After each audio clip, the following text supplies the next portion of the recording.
आगे बढ़ते हैं। राजस्थान से एक और बड़ी खबर सामने आ रही है और आज से आरबीएसई बोर्ड की 10वीं की शेष परीक्षाएं हैं। 6000 से ज्यादा परीक्षा केंद्रों पर परीक्षा होगी।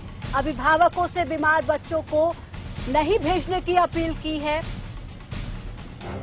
11,34,000 से ज्यादा छात्र परीक्षा देंगे। आज सामाजिक विज्ञान की परीक्षा है और मास्क पहनना सभी बच्चों के लिए अनिवार्य है।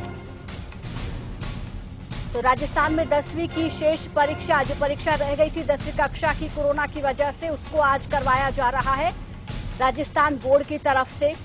इसके लिए 6000 से ज्यादा परीक्षा केंद्र बनाए गए हैं जहां पर ये परीक्षा आज है।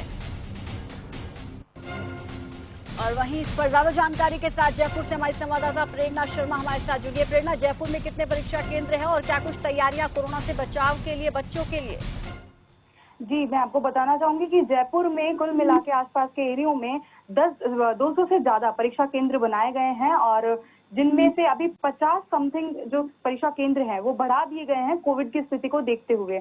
और वहीं अगर हम बात करें बच्चों की सुरक्षा को लेकर, तो यहाँ पे हम चित्रांश पब्लिक स्कूल के सामने ही खड़े हैं, जहाँ पे हमने देखा कि बच्चों को जब अंदर बुलाया जा रहा था, अंदर एंट्री दी जा रही थी, उस समय एक प्रॉपर डिस्टेंस मेंटेन कर रखा था। उन्हें बाहर साबुन से हाथ धुलवाकर, सैनिटाइज करवाकर और फिर अपने चप्पल जूते सब बाहर रखवाकर फिर उन्हें अंदर जाने के लिए परमिट किया जा रहा था। अंदर जाने पर एक क्लासरूम में, जो एक बड़ा क्लासरूम है, उसमें 14 बच्चे तक वहां बिठाए गए थे और एक छोटे क्लासरूम में सोशल डिस्टेंसिंग मेंटेन करते हुए 12 बच्चों को बिठाया गया था।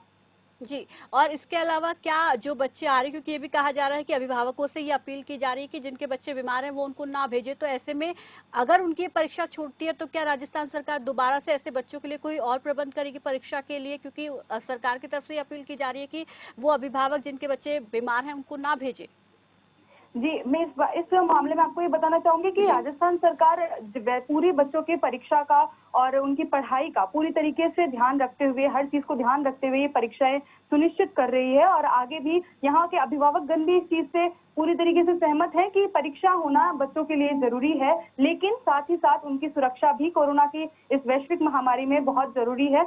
तो अगर बात की जाए कि आगे परीक्षा करवाने की, जिन बच्चों की परीक्षाएं छूट चुकी है, तो उसके लिए एक अलग से गाइडलाइन कर सकती है और ये सुनिश्चित कर सकती है कि उन बच्चों की पढ़ाई में कोई दखल ना हो, कोई प्रॉब्लम आगे क्रिएट ना हो। तो आगे की गाइडलाइंस, अभी तक की जो गाइडलाइंस है उनमें यही बताया गया है कि बच्चे जिस तरीके से सुरक्षित रह सके उसी तरीके से रहे, क्योंकि पहले बच्चों का स्वास्थ्य आता है और उसके बाद में उनकी एजुकेशन आती है। पूरी सुरक्षा व्यवस्था के साथ जो है बोर्ड की परीक्षा करवा रही है।